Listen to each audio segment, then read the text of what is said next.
Erika Kirk is a fraud. I have never seen a more embarrassing performance than the performance Erika Kirk has been putting on recently. If you have no idea what I'm talking about, Erika Kirk has recently did a town hall with CBS and Bari Weiss, where she displays high school level theater kid acting. She spends the whole interview doing the grieving widow shtick, but every now and then you see the mask slip and she becomes the real Erika Kirk. I'm not the only one who saw it either. Even people on the right noticed how inauthentic that interview felt. She spent the last week trying to bring the right back into Israel's lap by saying things like, well, Charlie will say great things about Israel. But the issue she's running into is that no one on the right is buying it. When you combine the fact that she's doing the town hall with Bari Weiss on CBS, it's starting to look increasingly like she's being courted by Israel to bring its image in America back up from the depths of hell. This whole situation is another piece of the Republican Civil War that I talked about in my Ben Shapiro video. This is a split in the party being led by Candace Owens and others over the Israel question. Candace believes that Israel has something to do with Charlie's assassination. She thinks that they wanted it to be a warning to others who they paid off, that if you don't do a good enough job bringing the American right back to Israel's side, then this is what will happen to you. Now, if that sounds kind of out there and crazy to you, it's because it is. This conspiracy involves Egyptian planes, Turning Point USA being in on it, as well as the US government. So a case can be made that you can have sympathy for Erika Kirk for having to deal with this nonsensical conspiracy theory. But where that sympathy stops is when you start doing the inverse of that. The inverse of using Charlie's assassination to attack Israel is using Charlie's assassination to pump up Israel. That's what she's been doing for a month now with no sign of stopping. The podcaster Candace Owens, okay? At one time, a friend of Charlie's, at one time, an employee of Turning Point. She has been one of the main peddlers of these conspiracies, and she is making a huge amount of money on it. She is building her business off of these lies. What do you want to say to her and the other people that are putting these lies out into the world right now? Stop. That's it. That's all I have to say. Stop. So this is just, to me, I'm going to also let you know, they pre-recorded this. Obviously, I told you this yesterday from about 11 o'clock to 4 p.m. I have sources just everywhere, CBS News, the people that were in the audience I showed you were emailing me, and they had to do multiple takes because Barry wanted to read a prompter. These questions were pre-submitted, okay? And I would like to respond to this loaded question. What would you like to say? The podcaster Candace Owens, and I'm not even going to address this repeat talking point about people making money, except for the people that have actually made off of all of the money, millions upon millions of dollars. But this is the new thing. It's like if you keep doing what you were already doing in podcasting, or keep doing what you were already doing and doing ballistics on YouTube, if you catch a bunch of views, they want to convince you that like you wake up and you turn into a millionaire. Building her business. What are you talking about? I already had this business. I was already at the top of the charts. Okay, I said I wasn't going to talk about it. I actually did because it's so ridiculous, okay?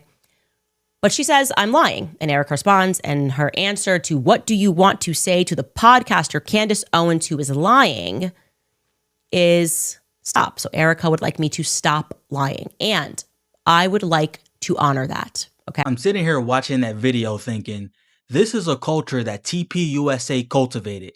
They cultivate a society of conspiracy brain losers questioning any and everything that happens. This is literally no different than TPUSA pushing the Stop the Steal narrative. That was also a ludicrous conspiracy theory with no actual evidence, but hey, they push it anyway because it helped their messaging. But hey, let's break down this performance a little bit more because the audacity of it is truly astounding. Town Hall was clearly a calculated effort to reposition herself and by extension the entire TPUSA apparatus in the wake of Charlie's death and the resulting fallout. The tears, the soft lighting, the handkerchief, the earnest trembling voice.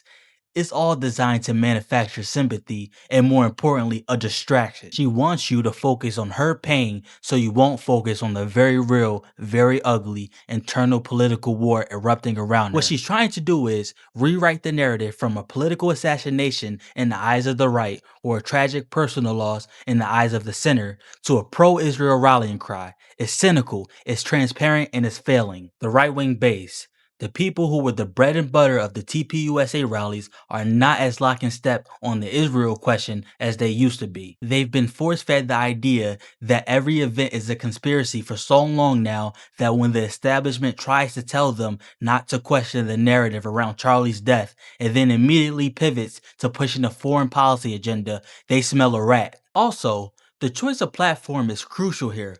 Why CBS and Bari Weiss? That's not a grassroots conservative outlet, is it? CBS is a high-end establishment media complex. It screams a sophisticated PR operation to me. This isn't just Erika spontaneously sharing her grief. This is a carefully orchestrated media rollout designed to achieve a political objective. It begs the question, who's footing the bill? And what is the actual transaction happening here? Because if Candace Owens' outlandish theory is the extreme fringe, then Erika Kirk's relentless pro-Israel push is the extreme establishment counter-narrative. Honestly, both are weaponizing Charlie's memory for a political end, but Erika's is particularly infuriating because it's wrapped in a veneer of personal tragedy. She's using his death as a political shield and as a political weapon simultaneously. Every time she says Charlie believed in Israel so much, she's not just honoring his memory, she's attempting to transfer that uncritical support to herself and deflect any scrutiny of TPUSA's financial ties or internal culture. I do not have time to address the noise. My silence does not mean that I am complacent. My silence does not mean that somehow Turning Point USA and all of the handpicked staff that loved my husband and my husband loved them is somehow in on it. We are busy building. And you know what I thought? I thought these people are human. We are all grieving in our own way. And they are trying to find the answer to something that happened that was so evil. They are trying so hard. And I get that. We're doing the same. Anytime we hear a lead or anytime we hear anything, we send it to the authorities. Please dig into this. No rock will be unturned. I want justice for my husband, for myself, for my family, more than anyone else out there. So for me, you want to keep telling me to come down while we're building? I don't have time for that. But here's my breaking point on that.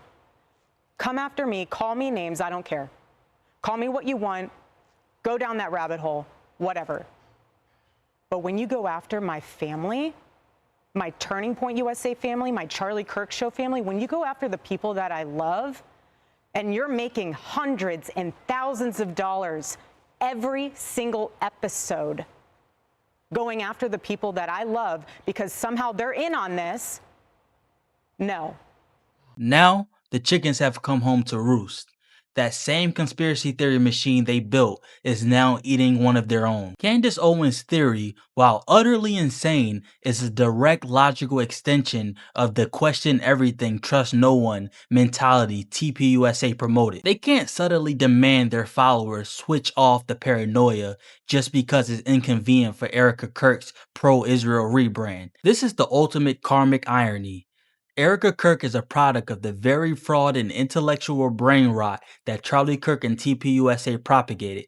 She's shocked that her cult following has turned on her. But what did she expect when she helped teach them how to turn on everyone else? Sometimes it's also unfair because within 2 sentences, Erika Kirk attempts to occupy 2 mutually exclusive spaces.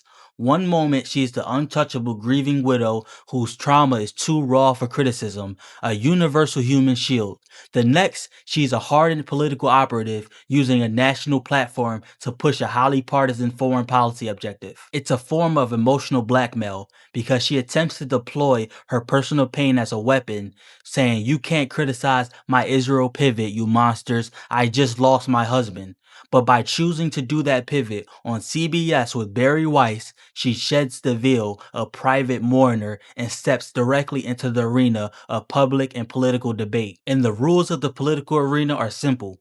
If you enter the political fight, you are fair game for political scrutiny, meaning you are fair game for a fraud video, Erika Kirk. Her expectation that the right-wing base, the base or organization trained to be relentlessly critical and cynical, will grant her unearned temporary pass on the biggest issue currently splitting the movement is delusional. It exposes her as fundamentally disconnected from the very people she purports to lead. So her tearful town hall isn't just an embarrassing display of bad acting.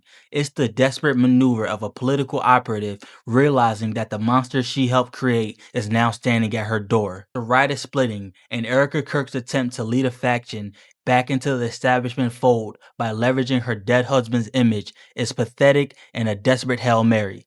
It only further proves the point that Erika Kirk is a fraud.